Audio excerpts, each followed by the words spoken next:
એક્શનમાં આવી। 30 જૂન અને 1 જુલાઈની રાત્રે રોજ સરખેજ રોજાના હેરિટેજ સાઇટ છે ત્યાં કળશ ગુંબજની ચોરી કરવામાં આવી હતી અને આ હેરિટેજ સાઇટમાં ચોરી થઈ છે તેવી જાણ ક્રાઇમને થઈ હતી। ચોરી કરનાર આરોપી મહેસાણા, પાટણ, અમદાવાદ જિલ્લાના છે। આ ચોરી કરતા પહેલા તેઓએ રેકી કરી હતી અને ચોરી પણ ત્યાંના કળશ ગુંબજની કરવામાં આવી હતી। ચોરીમાં માલના અલગ અલગ ટુકડા કરીને વેચવાનો પ્લાન કર્યો હતો કારણ કે સરખેજ રોજાના ગુંબજ વિશ્વમાં પ્રખ્યાત છે અને આ ગુંબજ પંચધાતુના બનેલા હતા। દોરડા બાંધીને કળશ નીચે ઉતારવામાં આવ્યા હતા। આરોપીઓ 7 અલગ જિલ્લાઓમાં ગુનાહિત ઇતિહાસ ધરાવે છે। આ ચોરી કરેલા કળશમાં જુદા જુદા ભાગ કાપીને વેચવાનો પ્લાન બનાવ્યો હતો।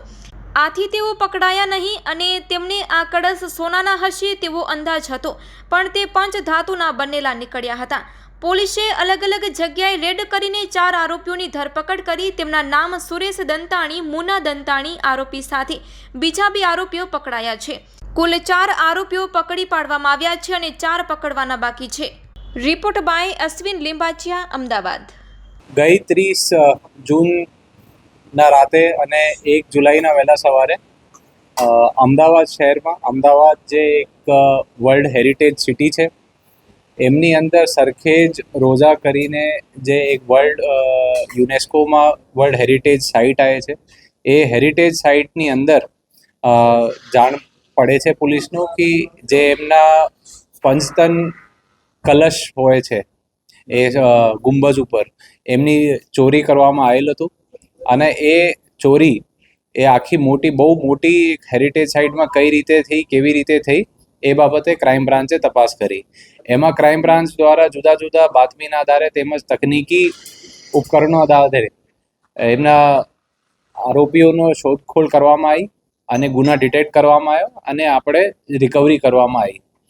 એ જે સરખેજ રોજા ગુંબજ છે એમનો એક્રોપોલિસ ઓફ અમદાવાદ નામે એ યુનેસ્કોની લિસ્ટમાં પ્રખ્યાત પણ છે।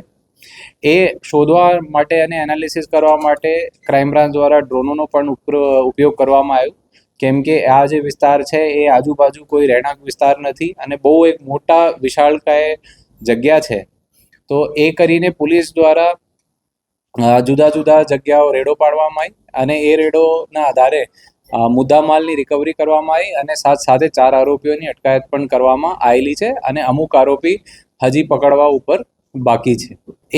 એ જે આપણે ગુંબજના ઉપર કલશ ચોરી થયા હતા એ પંચધાતુનો હોય છે। ચોરોના મનમાં આવ્યું કે આ પંચધાતુની જગ્યા સોનુનો હશે અને એ બહુ કિંમતી જ હશે કેમ કે એ જે કલશ છે એ લગભગ 150 થી 200 વર્ષ જૂનો છે અને જે આખી હેરિટેજ સાઇટ છે 2017માં હેરિટેજ ડિક્લેર કરવામાં આવેલ હતી।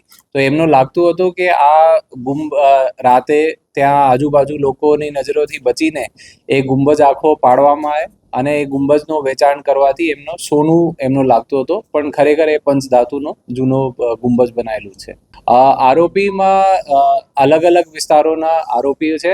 એમાં સુરેશભાઈ દંતાણી છે એક આરોપી, બીજા આરોપી મુન્નાભાઈ દંતાણી, વિષ્ણુભાઈ ચુનાભાઈ દંતાણી, ગોપાલભાઈ ધર્મેશભાઈ દંતાણી જે પકડવા ઉપર બાકી છે। એમાં દિનેશભાઈ, કિશોરભાઈ, જલીબેન અને દસુભાઈ દંતાણી પકડવા ઉપર હજી બાકી છે જેમની શોધખોળ ક્રાઇમ બ્રાન્ચ કરી રહી છે। એ લોકો દ્વારા મોટો એક દોરડો બાંધીને ખૂબ જ લાંબા દોરડા બાંધીને એ કલશ ઉપર ફેંકવામાં આવેલું હતું ને ઘણા ડિસ્ટન્સથી એ કલશ ખેંચીને પાડવામાં આવ્યું હતું અને એ કલશ લીધા પછી એ લોકોના એમના મૂળ સ્વરૂપ જે કલશ હતા પંચધાતુના એમના જુદા જુદા ભાગલામાં તોડવામાં આવેલું હતું। તો એ રીતે આપણે એમની રિકવરી પણ કરી છે। એ આપણે હજી પૂછપરછમાં આપણે પૂછીએ છીએ કેમ કે એ જે ગુંબજ છે એ એમના વજન પણ બહુ જાજુ હતું અને જ્યાં એ મૂકેલા હતા કલશ એ પણ હાઈટ જાજી હતી। તો એ દોરડા એ લોકોએ કઈ રીતે ફેંક્યા અને કોને પકડ્યા એ બાબત અમે અત્યારે પૂછપરછ કરી રહ્યા છીએ।